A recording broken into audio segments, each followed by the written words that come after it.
Welcome to the MMS webinar on grade averaging. I'm Jan Clark, your trainer. During today's webinar, we're going to talk about grade averaging, which is a bit different than the GPA calculation. Many users confuse the two, and they don't really understand the difference between them.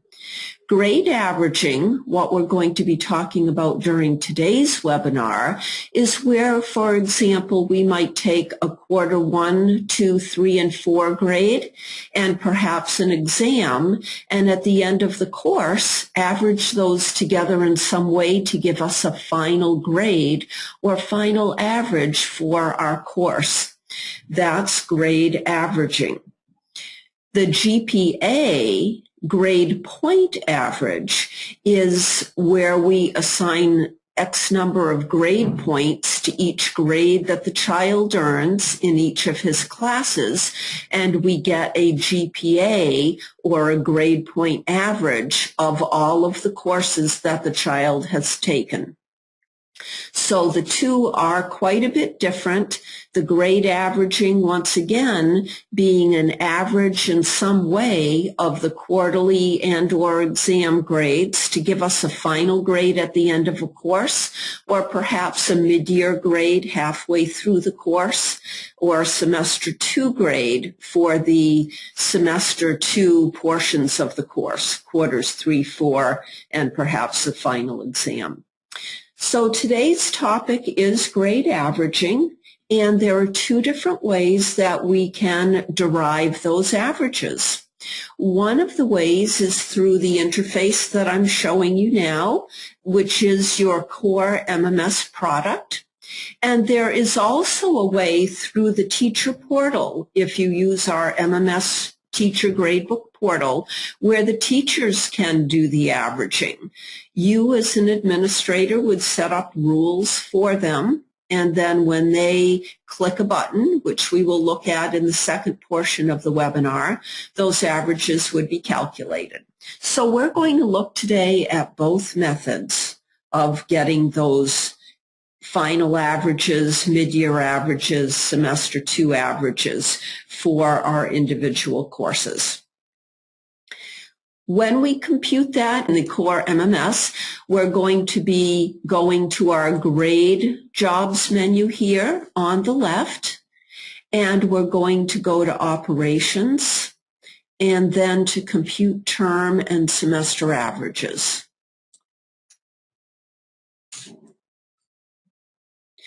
Once here, we need to decide where we are in our school year and what average we want to calculate. So let's suppose that we are somewhere around the month of January and we are bringing our first semester to a close.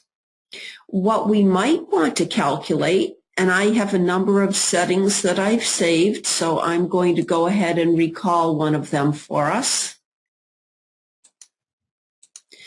What we might want to calculate at that point, oops, I think I just overwrote my setting. That's all right. We'll set it up again.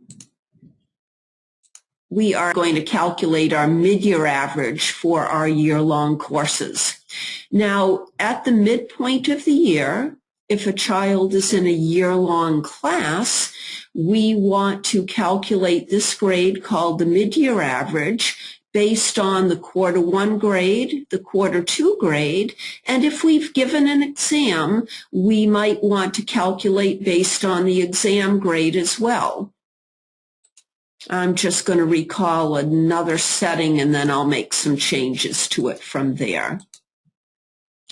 Okay, so we're going to calculate the mid-year grade, and our job in this portion of the screen is to assign a certain weight percentage to the calculation. How much do we want quarter 1 to contribute to this mid-year average grade? How much do we want quarter 2 to contribute to that mid-year average grade? And if we give an exam, a mid-year exam, for a year-long class, how much do we want that mid-year exam to contribute? And so We might here want each quarter to contribute an equal weight. Quarter 1 and 2 may carry a weighting of 1. And if we want our exam to count half as much as a marking term grade, we might change our weight here to a 0.5. These are all relative weights, and so by setting our mid-year exam to a 0.5, it's going to count half as much as quarter 2 and half as much as quarter 1. Quarter 3 would not come into play at all if we are getting a mid-year average grade for a year-long class, because quarter 3 hasn't taken place yet and it's not part of a mid-year grade. It would be part of the final grade for the course. So we're going to set our weighting for the quarter 3 to 0, and quarter 4 will have a weight of 0.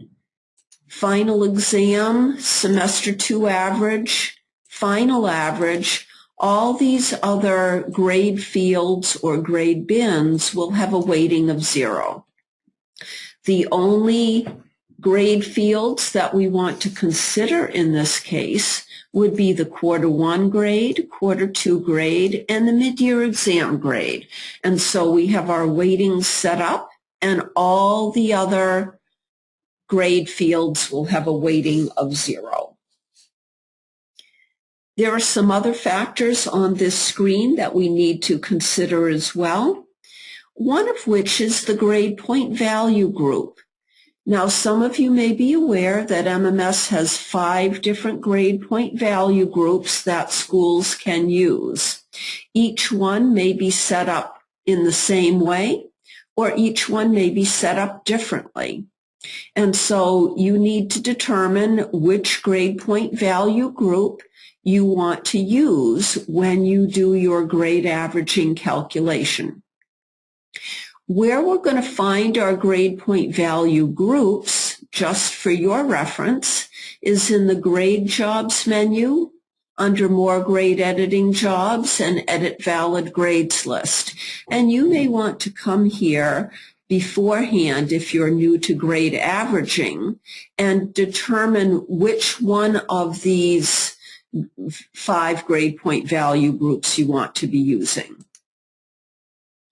Another question that you'll answer is whether you want to include or exclude courses from which the student has withdrawn.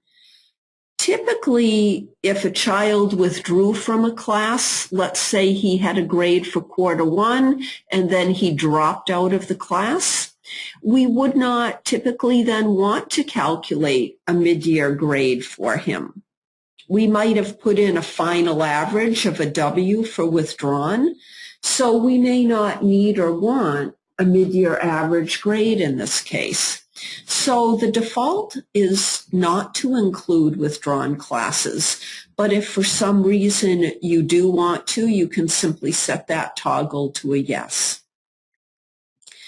The other question that we need to consider when getting our averages is whether we want to use unrounded grades or rounded grades. So let me tell you a little bit about the difference between those. Let's say that a child has a quarter 1 grade in the teacher portal of a 98.27. When our teachers are using the MMS gradebook portal, those quarterly grades will go out to 2 decimal points. They are rounded when the grade comes into MMS, and so a 98.27 would be rounded to a 98 when you see the grade in MMS for that child. But in the portal, it does extend out to 2 decimal places. So the quarter 2 grade, likewise in MMS, could extend and will extend out to 2 decimal places in the portal, as will the mid-year exam. It's possible for a child on his exam to get a 95.5, for example. So when we average these 3 grades together, to give us this mid-year average grade, do we want to use the unrounded grades? In other words, this would round, let's say, to a 98. Maybe this grade rounds to a 95. Maybe this grade rounds to a 96. Do we want to use those whole numbers that have been rounded when we derive our mid-year average? Or do we want to use those grades that extend out to 2 decimal places, a 98.27, averaged with a 95.56, averaged with a 95.5? And so that's the question that we're answering here. When we average these 3 grades together, do we want to be using the whole numbers, which have been rounded to the closest whole number? If we want to use the whole numbers, then we will leave this value set to a no.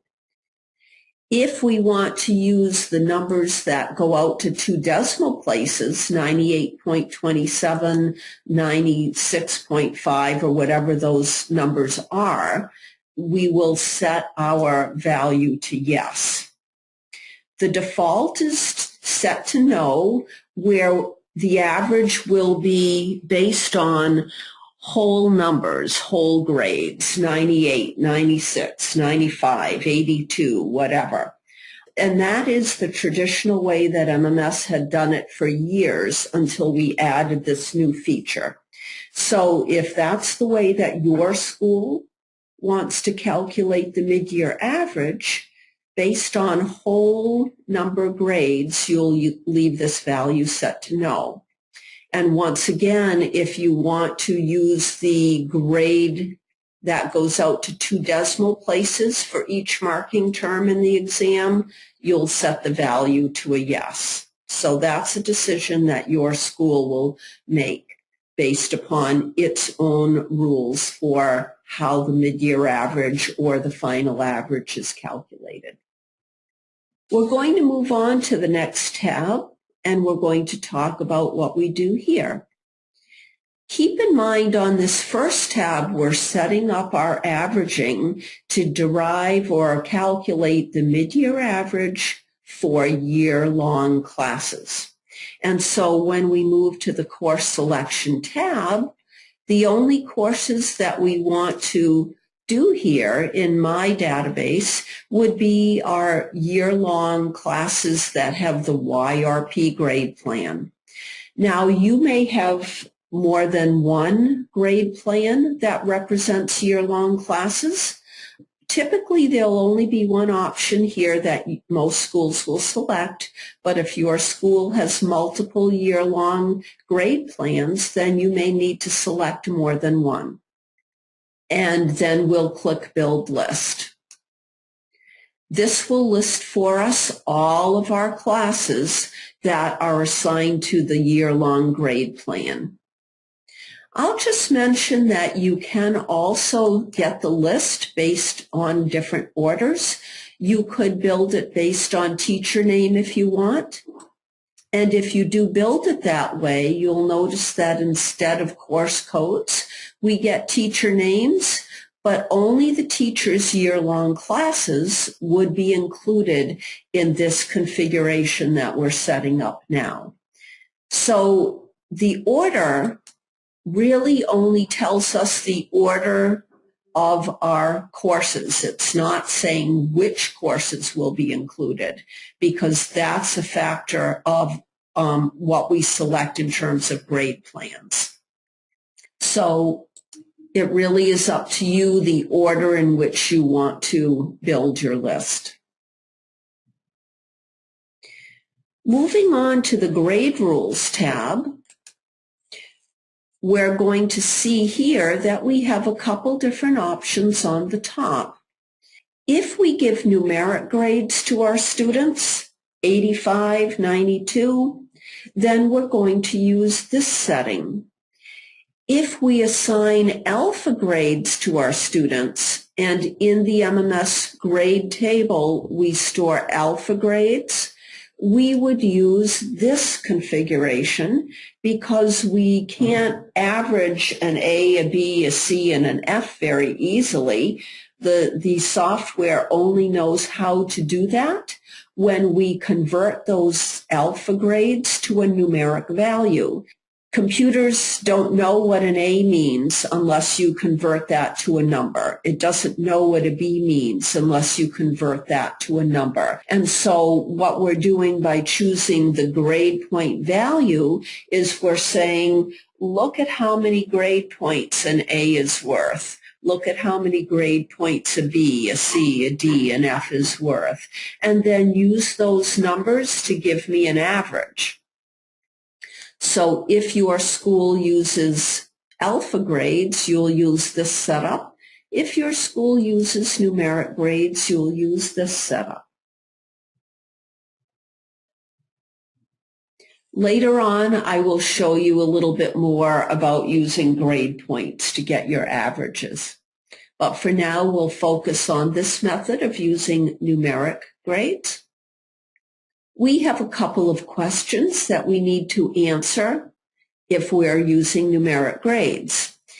If for some reason there's an alpha grade in one of those grade fields, and remember with this setup, we're using quarter one, quarter two, and mid-year exam to give us a mid-year average. So if quarter one has an 85 in it, and quarter two has a P for a pass, let's say, how do we want the computer to proceed? And that's the question that we're answering right here. If an alpha grade is found in the student's grade record, what do we want to have happen? Do we want to not calculate the mid-year average for this student's course? Do we want to count that alpha grade in as a 0? Which I think is a little bit harsh in most cases. We wouldn't most likely want to do that. Do we want to ignore that alpha grade and compute the mid-year average in this case based on the remaining grade fields? And so you'll make whatever choice is appropriate for your school. I'm going to say not to calculate an average for that child's course, because then when I run my grade verification list later or my missing grade list later, and I notice that Johnny doesn't have a mid-year grade for his year-long course, I can then be alerted to the fact that I need to go look at him individually, and I might see that he has an alpha grade, and then I'll decide what to do about his mid-year average. So I'm going to say not to calculate, but you'll make whatever choice is appropriate for you. The next question that we're answering is, what do we do if a child already has the grade that we are calculating? What if there already is a mid-year grade for a child in one of his classes? Do we want to overwrite that calculated grade or the grade that's already there with the grade we're about to calculate? Or do we want to leave that grade that already exists for him? Do we want to leave it alone? And so again, you will make whatever choice is appropriate for you. I'll say if there's already a grade that I want to overwrite it. And if the teachers have locked the grade in the teacher portal, do we want our calculation to replace that locked grade or not? And again, you can make the choice that's appropriate for your school. So these two questions you do need to address and read them and understand what they mean. If there's already a grade, do we want to overwrite it? If there is a locked grade, do we want to overwrite it? Down at the bottom, more questions that we need to consider and answer in our calculation setup. If a student has an empty grade, how should the average be handled? So if there's an empty term grade, and remember in the example that we're setting up right now, we're getting a mid-year average based on quarter 1 and quarter 2 grades, as well as the exam. But this question on the left is asking if there's an empty term grade. In other words, if quarter 1 is empty, maybe the child didn't move into our district until November, and so perhaps his quarter 1 grade is empty. If that's the case, how do we want the system to proceed? Do we want to have it not calculate an average for the child's course? Do we want to count that empty grade as a 0? Again, that's quite a hefty penalty for a student. Or do we want to simply ignore that empty term grade and proceed with the calculation? So you will make the decision that's appropriate for you and select what you need here. On the right, it's asking us the same question if there's an empty exam grade. So if we have a quarter 1 and a quarter 2 grade present, but the exam grade is empty, how do we want to proceed? A lot of times schools will say to ignore the empty field because some courses will give an exam and other courses won't. And so that would be an applicable setup if that is the scenario at your school. Or we may want to say don't calculate, and then those courses that don't have an exam, we might have a different setup for and do separately in a different pass of our grade averaging. Again, you'll make the choice that's appropriate for you. I'm going to choose ignore the empty grade field and its weight for both a missing term grade and a missing exam grade. Moving on to the next tab, course and department settings. If there are certain courses for which we do not want an average calculated, we'll move them over to the right. I might have some courses that are for my special ed students. So I'll pretend that these courses are special ed, and perhaps I don't want an average calculated. I might want my teachers to manually give those children a mid-year grade because that will allow the teacher a little bit more leeway and discretion in giving a mid-year grade than the computer might calculate. So if there are courses for which you don't want an average calculated, you can move them over. Some of our schools have lunches and study halls set up as courses. Those courses truly should not even have a grade plan. If a course doesn't get a grade and you have a course such as a study hall or a lunch, it should not have a grade plan. But if you find it here in your list of courses, you could certainly move that over just to make sure it doesn't get a grade. Likewise, we can choose numbers of courses at once by indicating a department should not have an average calculated. And maybe you don't want your phys ed, for example, to have a mid-year average. So if there are certain courses or departments for which you don't want averages calculated, you can move them over. And that will be, of course, a school-by-school decision. On the Special Grades tab, we're indicating which grades we may not want to use in our calculation. If a grade like this is found, we may not want an average calculated. So the first part of our screen, the upper part, is saying select grades that cause an average grade to be erased. If there's already, in other words, a mid-year average grade for a child, maybe the teacher has put it in or what have you, but one of the child's term grades, let me remove these and we'll start here from scratch. If the child's term grade happens to be an I for incomplete, if I move over that grade of I, when I run my calculation, it will remove the average grade for the child. So again, let's have the scenario where a mid-year average grade already exists for the child, but when I run my calculation, I find he has a quarter 2 grade of an I, it will remove that mid-year average grade automatically for me, because a lot of times if the child has an incomplete, I don't want him to have a mid-year average grade, not till his incomplete for quarter 2 is made up, and then I want him to get a mid-year average grade. So you can move over whatever grades are applicable for your school. I moved over my grade of incomplete and a medical grade, and the question in the lower part of the screen is similar but a little bit different in that here I'm choosing grades that will disallow an average to be calculated. So in the bottom part, we're addressing the scenario where right now there is no average grade, but if I find the grade of incomplete, I don't want an average calculated. If I find the grade of M for medical, I don't want an average calculated.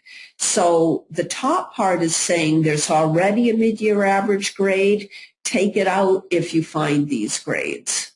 The bottom part is saying there's no mid-year average yet, but if you find one of these grades, don't calculate an average. Lastly, the Special Conditions tab is going to allow me, if I'm using numeric grades, to set an upper or a lower limit, and we'll talk about that in more detail in 1 second. The bottom part of the screen would be available to me if I were using the grade point method. So let me just toggle this on for a moment.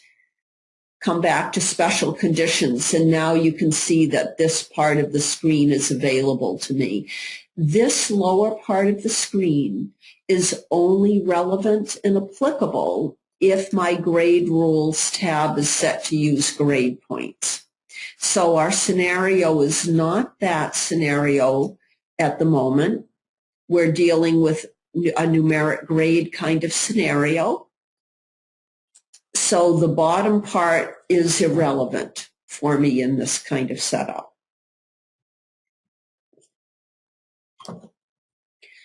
So what we're dealing with on the upper part of the screen is an upper limit that we want our average set to.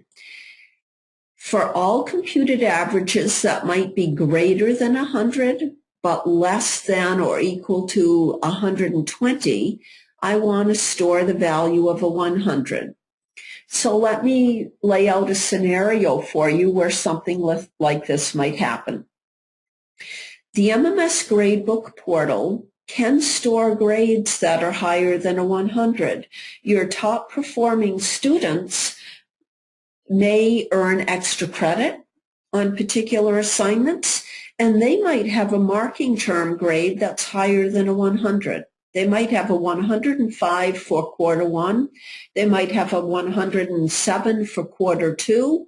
Their exam grade might be 100. Their average would come out to be higher than a 100. And so if we have a scenario like that where, and I've manually set these up ahead of time for us, but I'm telling the computer, if you find a grade that is equal to or greater than a 100, but less than or equal to 120, and why do I choose 120 here? That's as high as I'm allowed to go. I can't choose anything higher than a 120. So if the child's average, when calculated, falls somewhere between 100 and 120, I want it to store in that child's grade record the grade of a 100 for me, because at the end of the day, I don't want to have a grade higher than 100 for my students. Now, not every school follows this scenario. We do have some schools who will actually store and assign grades to students that go up to 115, 120, and that's up to the school. Most schools do not allow that, and so this provides you with a way of saying that if the average is between 100 and 120, store the grade of a 100 because that's the highest grade I want to give. That's one setup that you can use here. Other schools prefer to set this on the lower end of the spectrum. And they say if an average is greater than or equal to a 0 and less than or equal to a 60, store a grade of 60. Some schools will have a policy that the lowest grade a child can get is a 60, because if a child earns a 20 for quarter one and then for quarter two he has a turnaround and earns an 80, and then on his mid-year exam he gets an 80, that 20 is going to really almost prevent him from passing the course for the year because that grade is so low. And so some schools have a policy where the lowest grade they're going to give a child is a 60 if he's failing, or maybe it's a 50. Different schools have different policies about that. And so we provide you with a way here to set an averaging scenario for the lower spectrum, that if the grade is somewhere between a 0 and a 60, store the grade of 60 for that mid-year average. We don't provide you with a highest option and a lowest option, so you would have to choose, if you want to set this up at all, which direction you want to go. Are you going to provide for a scenario at the high end, or are you going to provide for scenarios at the lower end? And that would be up to each school to make the decision that is appropriate for them. So after working your way through the 5 tabs, then you will want to save your setting. So I'm going to save my setting and choose one that I had already set up that I overwrote initially. So let's select that item. And now when I come back another time, I'll be able to recall that setting to use either for another pass through my grade averaging or for next year or what have you. It will be all set up and ready to go for me. As long as we're here, and I saved a number of settings that we can look at today, so let me recall some other scenarios for us. So if we are in January, let's put out a scenario here where we're still in January, and we want to get a final average for our semester 1 sections. In January, those courses will be done. They're complete. We want to get a final average for them. And so I set up a scenario where all of the parameters are set up here. So I'm deriving or calculating a final average for my semester 1 courses, and I want my quarter 1 and quarter 2 grades to contribute an equal weighting. So I'm going to assign them both a value of 1. And then the final exam for that semester course, I want to have count half as much as the quarterly grade. So I gave it a weighting of 0.5, which means that it will count 20% essentially of the final average. So it's counting half as much as each marking term. And all of my other tabs I have set up in the same way, except I would want to specifically choose semester 1 courses here. That's the only grade plan that would be applicable or relevant right now because I am getting a final average for semester length courses using quarter 1, quarter 2, and a final exam grade. So it's very important that my course selection be compatible with what I'm calculating. What would happen if I included my year-long courses here? Or if I only did year-long courses?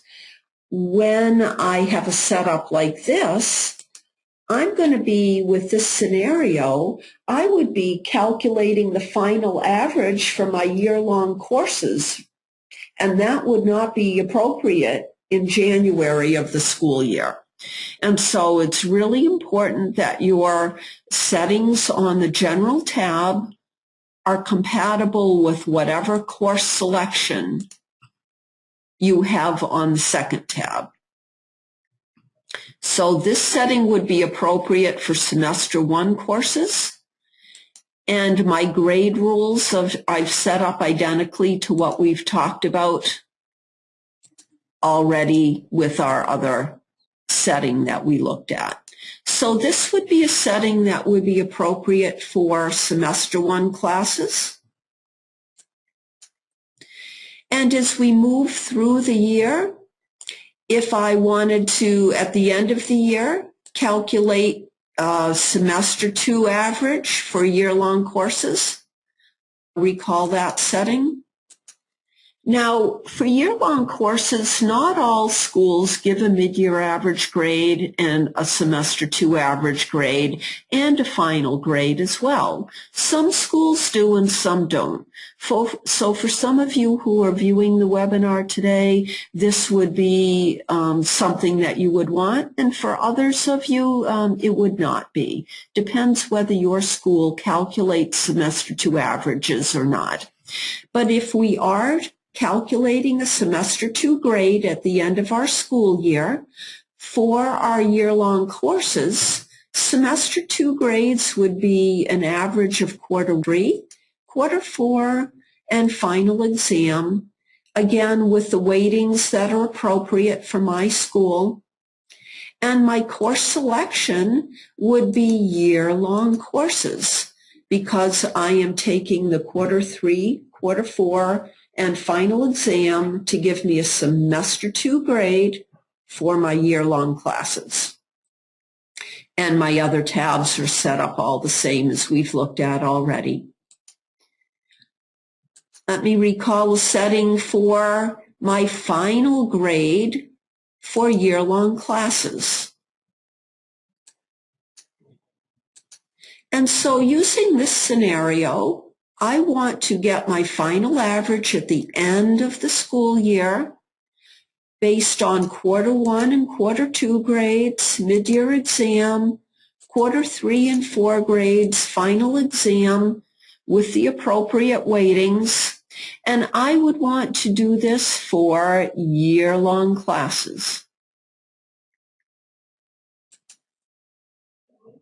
Now, another way, if you're one of those schools that does use a mid-year average grade and a semester 2 average grade for year-long classes, you might not want your average based on the quarterly grades. You might want your average 50% on mid-year average and 50% on semester 2 average. And so your setup might look like this. In calculating the final average for year-long classes, use mid-year average and semester 2 average, each with an equal weighting, meaning that each one will count 50% of the final average. Another scenario we haven't looked at yet is the final average for semester 2 courses. And so if I'm getting my final average for semester 2 classes, I want to use quarters 3 and 4 with an equal weighting of 1 each. And a final exam, if I give one, that I'll weight at 20% of my final average grade. So the weighting will be 0.5. It will be half of what each quarter counts. So that'll be 20% of the final average grade. And this would be appropriate for semester 2 sections only. These classes start mid-year and they end at the end of the year. So you may want to set up a variety of settings. When you name them, it's nice to give them a name that really describes what this setting is for. This setting is to derive my final average for semester 2 courses or semester 2 sections. This one is deriving my final average for semester 1 courses, or my final average for year-long courses using the quarter grades, or my final average for year-long courses using the mid-year average and semester 2 average grades, each weighted at 1 each or 50% each. And so when you save these settings and give them a description, make it quite specific for what this setting will be used for. As long as we are still here, I'm going to actually leave here. And of course, your final step in all of this would be to process for whatever configuration you have set up at the moment. You can also do a student range if you like. And in your course selection, you can use the control click method to select or deselect courses that you want to include. So if there were certain courses that you wanted to skip for now, or you have a different setting that you're going to use for them, you can select or deselect them here.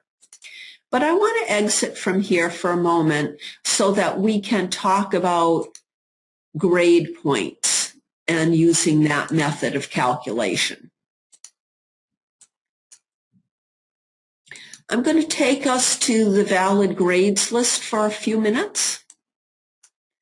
And I want to show you how we have our alpha grades set up.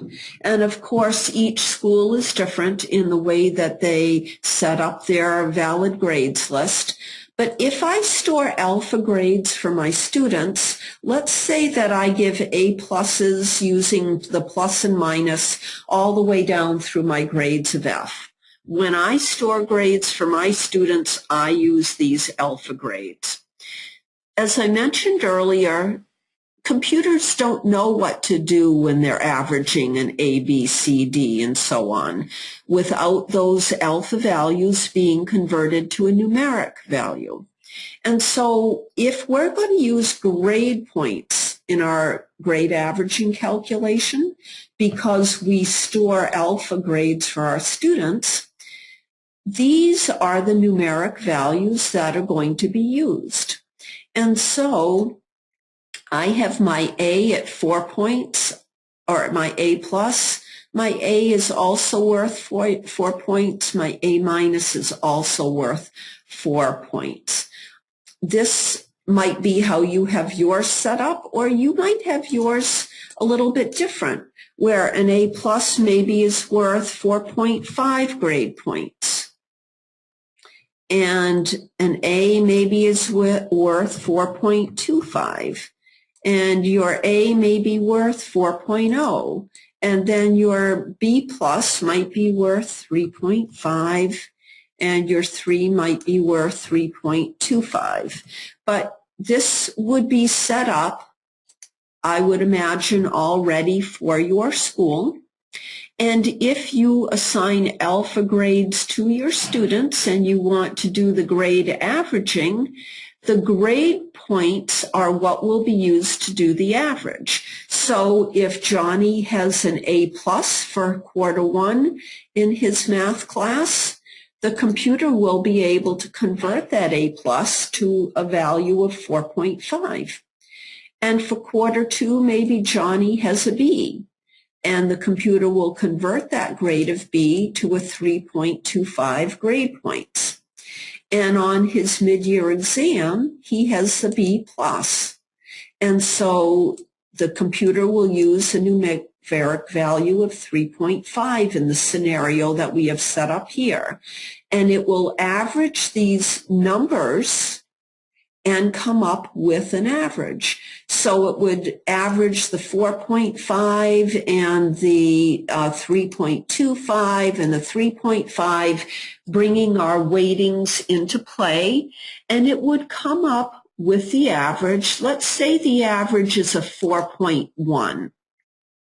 Well, we don't have 4.1 here in our points. So what the software will do is it will look for the closest value. Is 4.1 closer to 4.0, or is it closer to 4.25? So it will look for the closest value. It's going to find the closest value would be a 4.0, and it will then look over here to see what alpha grade to store for the child's mid-year average or final average, whatever the average is that you're calculating. So when we use the grade point method, the software is going to convert the alpha grade for the child to the numeric value that you have set up in your grade points, and it will get the average and find the closest numeric value to that average and then store the appropriate alpha grade for the student. Schools may have different levels set up of grade points to represent different difficulty values for courses. And so one of the questions when you're setting up to calculate by grade points is what level to use for the averaging. And also, as long as we're here in the valid grades list, you may remember one of the questions on the very first tab that we set up for our grade averaging was which of the 5 grade point value groups to use. And so each grade point value group might have a different number of grade points. And so you need to be familiar enough with your valid grades list, all 5 of them, and your grade points to know what is appropriate for you to use. So let me run back here to our compute term and semester averages screen. Let me recall a setting for, let's say we're doing our mid-year grade for year-long classes. Our course selection would be year-long courses. And on my grade rules tab, if I'm using alpha grades, then my setting would look like this, to use grade points for alpha grades. And then I'm going to say either to use the grade point levels that are defined in the course catalog or to use a particular level from my valid grades list for my courses, for getting that the right number of grade points to do the averaging. And so in my scenario, I'll say use level 0 to get the number of grade points for my grade of A, my grade of B, and so on. And then it will use those grade points as I just described to you for the averaging. On my special conditions tab, if I am using alpha grades, I need to set up this part of the screen so that when the average is calculated, remember the 4.1 that we looked at? Do I want it to round down to the 4.0? Do I want it to round up to the 4.25? Or do I want it to round closest? Most schools will use the closest choice because they want midpoints to be rounded up and otherwise to be rounded down so that the child's grade points will go to the closest grade for whatever the average is. So most schools will use the closest to computed value setting. And the last question that we answer here is if the point value or the computed point value is near 0, assign the grade of an F. So if the computed average is 0, assign the grade of F. So if you're using alpha grades, you don't want it to store a numeric grade like a 0 or like a 100. You want it to store an F. So this would be a common setting that you would see if you are calculating for alpha grades using the grade point method. And if you store alpha grades for students, this is the only method you can use because this setting will not work for you in that case.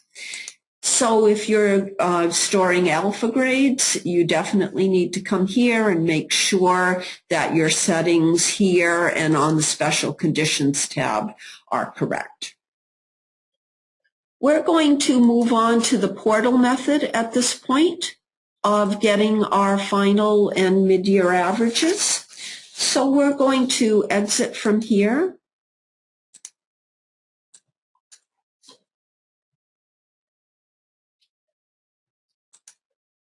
And I'm going to bring up my portal. The setup for the grade averaging is done in the administrator portal, and the administrator will set up the rules that will come into play when the teachers store the averages. We have our school setting up at the top as well as our school year. When you're setting up your grade averaging here in the portal, you certainly want to make sure that you have the correct school and school year selected, just like you would in MMS. One of the critical factors to doing the grade averaging in MMS is to make sure that you have marking period dates set up. And one of mine I have not set up, and we'll see how that comes into play and limits us from what we can do in terms of grade averaging. So let's go to our Configure Averages General Rules under Gradebook Setup Functions. This is where we begin to set things up for our grade averaging that we can have teachers do for us. On the General Rules tab, do we want to activate this feature we have called the current final average? And in order for your teachers to be able to use the grade averaging feature in the portal, we need to answer this question as a yes. Do we want to display the final average, current final average, to parents and students? For those of you who may not know what the current final average is, that's a running calculation. Each time a teacher enters and grades a new assignment, the current final average, which is an estimate of the child's overall grade in the course, will be updated. And so every time the teacher enters a grade, that current final average will be changing. Do we want to be displaying that to parents and students? Some schools say yes, and others no, and that's your choice. Here we have the same question that we answered in MMS. When we are getting that mid-year average grade that we're calculating, or the final average grade that we're calculating, do we want to use rounded numbers, the whole number grades, if our configuration is set to numeric? Do we want to use the rounded grade of a 98, 96, 95, 82? When we're calculating our average? Or do we want to use the grade that we see in the teacher portal that's not rounded? It goes out to 2 decimal places, a 98.27, a 96.59, and so on. This is the same question that we answered in the setup for grade averaging in MMS. And if we're doing our averaging in the portal, we need to answer that question here. The next question is, can teachers compute and post semester and final averages? And typically, you want to answer yes if you're having your teachers do this job for you. As we'll see in a few minutes, that's going to provide them with a button where they just click Compute and Store, and the averages will be calculated automatically. Are we going to allow our teachers to modify the formula for averaging? Some schools allow that in that they want the teacher to set up his own weighting. How much will quarter one count toward the mid-year grade? How much will quarter two count? How much will the exam count? And so some schools allow the teachers to make that decision, and other schools don't. And so you can answer that question as is appropriate for your school. I'm going to leave that set to a yes so that when we go into my teacher portal, we can see where and how the teacher would set up his formulas. You'll notice that we have a number of tabs to work our way through here, just like we did when we set up our grade averaging in the MMS core application. And so you're going to find as we work our way through that many of the tabs are just the same or very similar to what we saw in MMS. A few of the tabs are different, however. We're going to move on to the Target Marking Period tab. Now, in this screen, we're telling the computer what averages we want to allow teachers to calculate. Do we want to have them calculate the final average only when the course is done? Or do we want to have them also calculate a mid-year average for year-long courses at the halfway point of the year? So I would like mine to calculate the mid-year average also, so I'm going to move that over. If I'm talking about year-long courses, so think for a moment just about year-long courses, if my students are going to get a mid-year average grade in the middle of the year, a semester 2 average grade at the end of the year, and a final average grade, I might want my teachers to be calculating all three.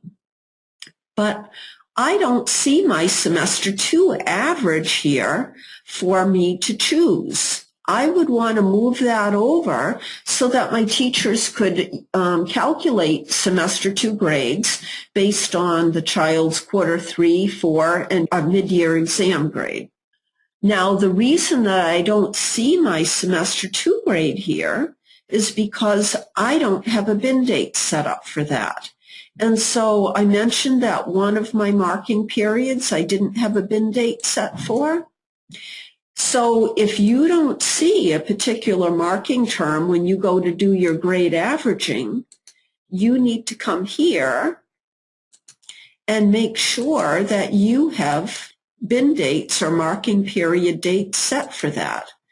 So I'm going to pretend it's the, I'll just set dates that go all the way to the end of the year.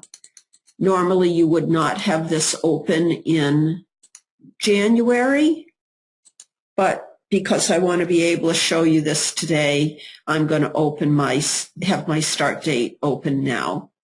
And this is going to be a final grade entry only because I'm not making any assignments for my semester 2 average. It's going to be a grade that is calculated based on quarter 3, quarter 4, and a final exam grade.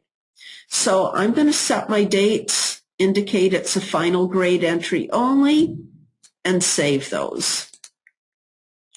Now when I go back to my grade averaging general rules,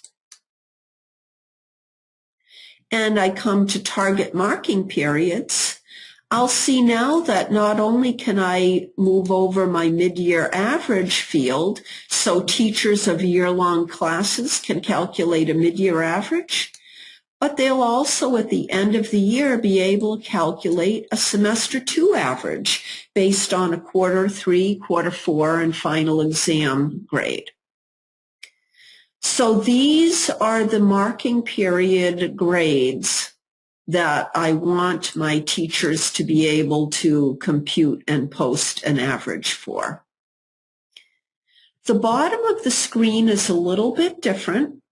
This is the one and only marking period that can and will be used to store the current final average, that estimation of the student's overall performance in the class to date.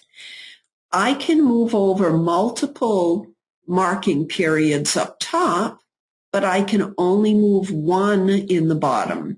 And that for 99% of the schools is the final average.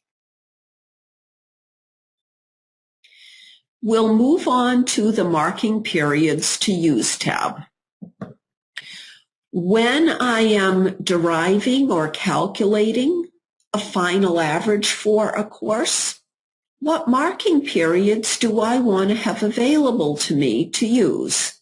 Well, quarter 1 and quarter 2 sound good, quarter 3 and quarter 4, because if I'm calculating a final grade, I need to have my quarterly, or maybe you use trimesters, but I need to have those individual marking terms available for applying some kind of weight to.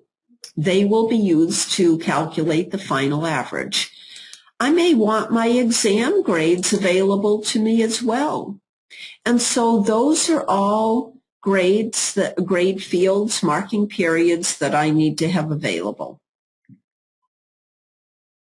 I'm going to move on to my grade rules. And this screen is going to be different if we have our portal set up to use numeric or number grades, or if we have our portal set up to use alpha or be using grade points. And we'll take a look at both of them today in our webinar. Right now, we're going to be using numeric grades. And so right here, this configuration screen knows that I am configured for numeric grades, and that's the option it presents to me. Here, we're answering the same questions that we answered earlier in the webinar when we set up our grade averaging in MMS. So because we're using numeric or number grades, if the software encounters an alpha grade, let's say for quarter 2, what do we want to have the software do? Do we want to have it not calculate, count the letter grade as a 0, or ignore the letter grade and its weight and use the other grades to derive the average? So you will make the appropriate choice for your school here. If a term grade is empty, again, that same scenario, if we don't have a quarter 1 grade for Susie because she moved to our school in November, how do we want the software to proceed? Likewise, if we have an empty exam grade, how do we want the software to proceed? And these questions are identical to the same questions that we set up in MMS when we looked at our grade rules tab. Are there certain courses that we want to exclude from our averaging? And again, just like we did in MMS when we set this up, if you're doing your averaging in the portals, you can move over whatever courses you do not want an average calculated for. Under the Special Grades tab, we answered these two same questions also when we set this up in MMS. Are there grades that if the software encounters them, that should cause an existing average to be erased? That's the top part of the screen. Or grades that should prevent an average from being computed in the bottom part of the screen. Again, the same questions that you answered in MMS. On the Special Conditions tab, this is another one of the tabs that will have different information if you're using alpha grades as opposed to numeric grades. Our configuration is set to use numeric grades, and so this is the screen that we're going to see.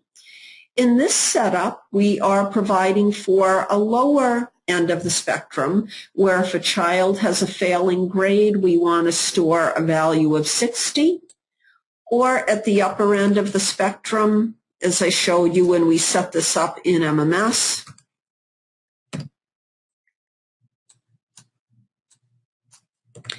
you can set it for the upper end of the spectrum, but you can't set it for both, so either or. And once you've worked your way through all of the tabs, you'll save your configuration. You'll get a red message here notifying you that your configuration has been saved. So you definitely need to work your way through each tab, and then when you're done, save your configuration. I have one of my other schools set to use alpha grades, so I wanted to show you how the screens will be a little bit different on two of the tabs if you store alpha grades for your students. So all of the items here on general rules come into play except for this one, the unrounded averaging, because remember, if we're storing a grade of A plus, A minus, B plus, and so on, those do not go out to 2 decimal points like or 2 decimal places like a numeric grade would. So the unrounded averaging is grayed out. That is not relevant if you're using alpha grades. Target marking periods are identical.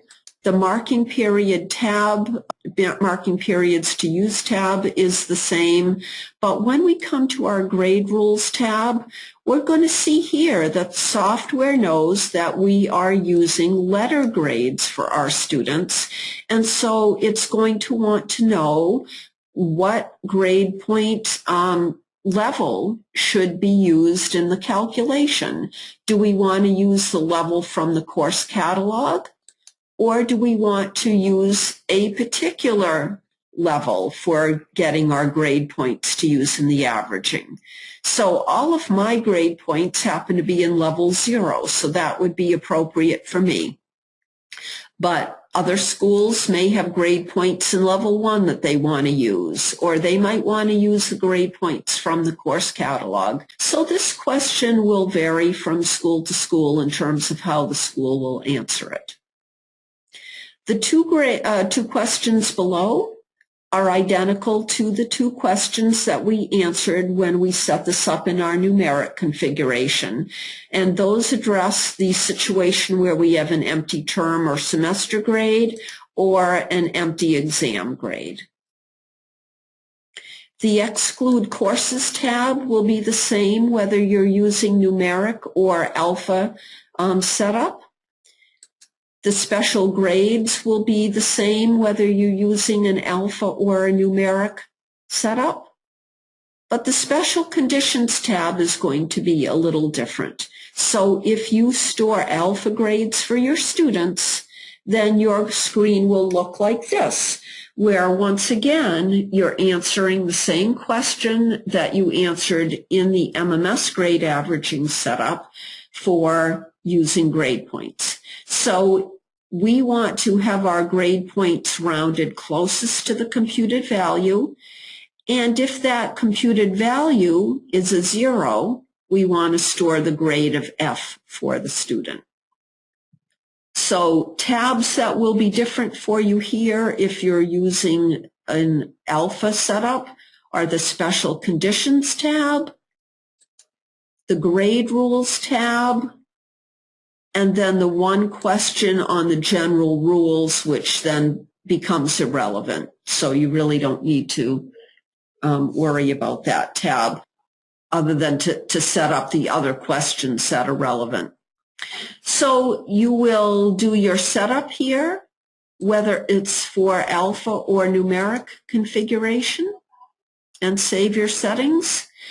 I'm going to switch back to my school that uses numeric grades because I have a teacher there who will use in a couple of minutes to take a look at the teacher side of things. And one more step that as the administrator we need to set up here. And we've set up all our general rules. That's what we've just talked about. Now we're going to look at the weighting. If we are using year-long classes that have a year-long grade plan, what average do we want to calculate? Well, in January, some of us will want to calculate a mid-year average. And if we want to do that, we need to assign certain weights to certain marking periods, just like we did in MMS a short while ago. So if quarter one and quarter two are each going to count equally, I'll give them a weight of 1. If the exam is going to count half as much as each marking term, I will give it a weight of 0.5. That means it will count 20% of my mid-year average grade, which is the grade that I'm setting up to compute. Quarter 3 and 4 and the final exam don't come into play here, so I'm going to leave their weights as 0, and I'm going to save my weights. You have to make sure you save your weights, otherwise they won't be called into play for you. For year-long classes, I might also want to calculate at the end of the year a semester 2 average. Quarters 1 and 2 in the mid-year exam would not be relevant for a semester 2 average. That would be an average of my quarter 3 grade, my quarter 4 grade, and if I give a final exam, it would use my final exam grade as well. So I'll set up my weightings and save them. And then last but not least, for my year-long classes, I want to calculate the final grade when the course is done. And so I have weights already set up that I set up earlier. And when I choose my final average marking period here, those weights reappear for me. So each quarter will contribute an equal weight. And then my exams in this scenario will each count 1/4 as much as each marking term. And so each school will set up the weights that are appropriate for them and save the weights. If I also have semester length classes, I'll choose my semester 1 grade plan, and final average for semester 1 courses will be based on a weight of 1 for quarter 1 and a 1 for quarter 2 and a 0.5 for my mid-year exam. Now, you might have a final exam here. It depends upon which grade fields you have included in the grade plan. And each school perhaps uses something a little bit different. So your screen may be exactly the same as what mine is, or yours may be a little different. In my semester 2 grade plan, which would be applicable for courses that meet and last only for semester 2, when I'm averaging those grade quarter 3 and quarter 4 and exam grades to get a final grade at the end of the year, what weights do I want to apply to quarters 3, 4, and the exam? So I'll set up my weights and save them. Some schools may also want to set up weightings for quarterly classes. So teachers might calculate the final average for quarter length classes as well. So typically the quarter 1 grade would be, in this scenario, the only grade that you would see, and the quarter 1 grade would essentially then be copied to the final grade field. So you will set up and save the weights using this menu. Once you've done that, your job as administrator is complete. So let's take a look at things from the teacher side.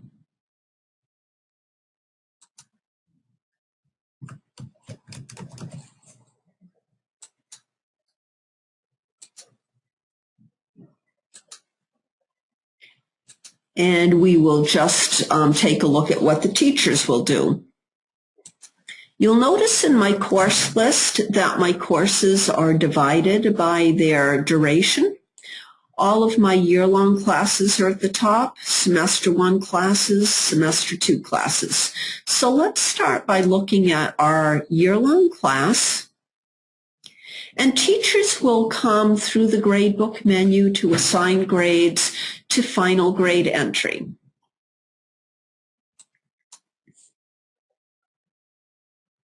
Now, depending upon which grade field they're calculating for, if it's the midpoint of the year and you store mid-year average grades for year-long classes, we can choose that. Now, I should have over on the right a compute and store button, but because my teachers have permission to set their own weighting rules, they're not going to see that compute and store button until they go set up their weighting rules. So what the teacher would need to do in a scenario like this is they would need to come under their gradebook setup to configure averaging, and they would say that if they want to calculate the mid-year average, these are the rules that administrator set up a few minutes ago in the administrator portal. And because the teacher has permission to set his own weighting, the teacher can then either save the default rules that administrator set up by just simply clicking Save Rules to accept those settings, or if the teacher wants to use his judgment and make a change here, he can do that and then save the rules.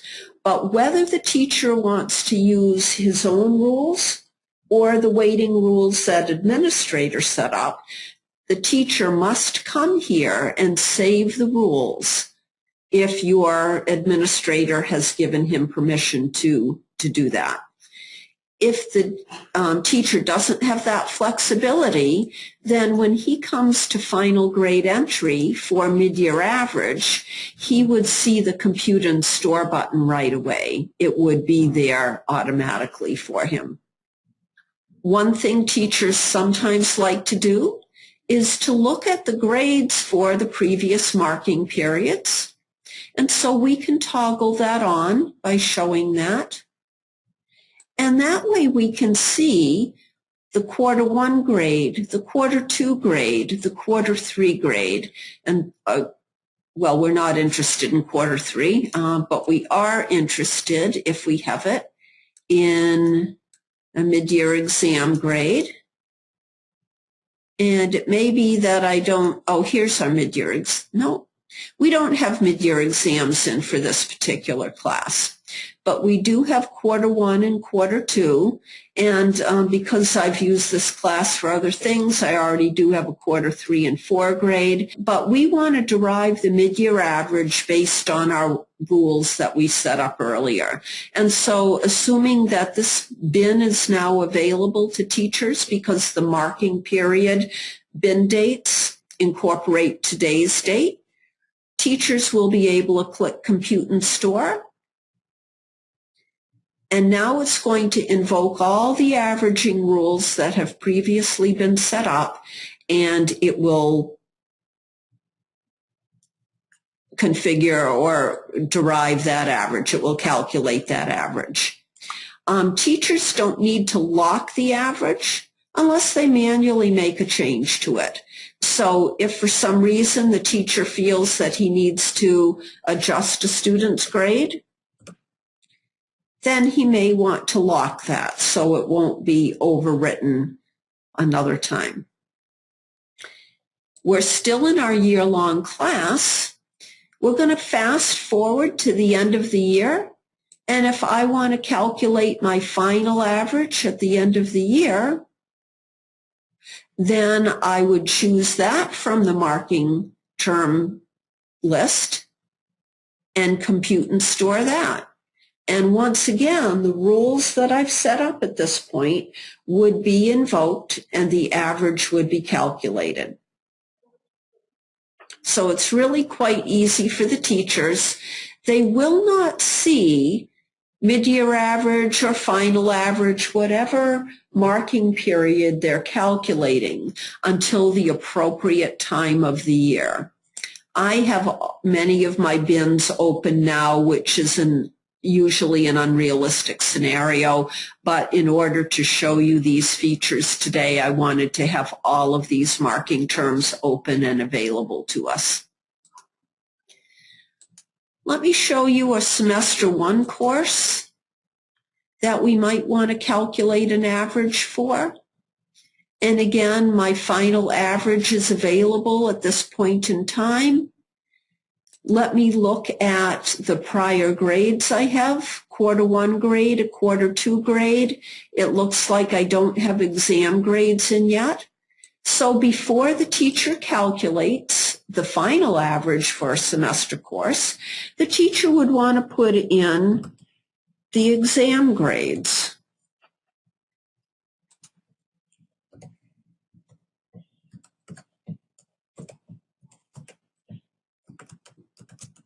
So the teacher would put in exam grades, and after having done that, then the teacher would be able to calculate the final average. We can see that some of our students now have a mid-year exam grade entered.